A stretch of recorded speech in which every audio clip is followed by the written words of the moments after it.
Maayong adlaw ug maayong gabi kanatong tanan. Nagapadayon kining night market. Karon lang yung gabi hataman kining gipahigayon nga night market diri sa Butuan City dapit sa may City Hall. Karon ra kini kutob karon gabi hara December 30. Mao nang ari na kamo. Sayo-sayo mo ari kay para ma-enjoy mo diri kay daghan og mga pagkaon nga inyong pagapilian ug ma-enjoy pa mo diri kay naay banda. Mao lang ayaw niyo sayangi.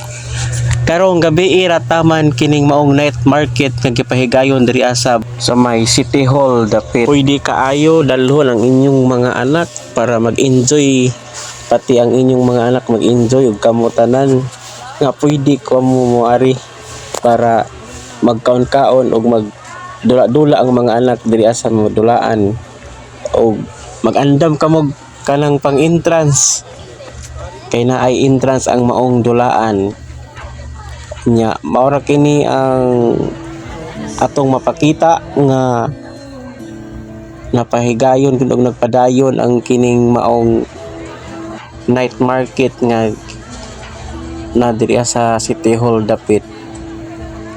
O pipila ni ka mga simana nga ning labay unya karon rang gabi kutob.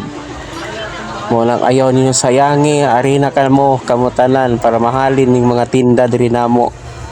Daghang salamat, lami among sisig. Best outfit ni among nanay nga gipahigayon nga fun run. Og kini mao ni ang naay entrance nga pwede ninyo dalhon ang inyong mga anak diri para ma-enjoy ang inyong mga anak. Naay ni entrance diri manang magdala kamo og pambayad para ang inyo pod intawong anak para ma-enjoy diri Pero ang akong anak dili pwede dinhi kay pagkatkat parang mahagbong dawa na mapiang nagdali agay. Daghang salamat og mabungahong bag-ong tuig dinhi sa Dakbayan sa Butuan. Daghang salamat.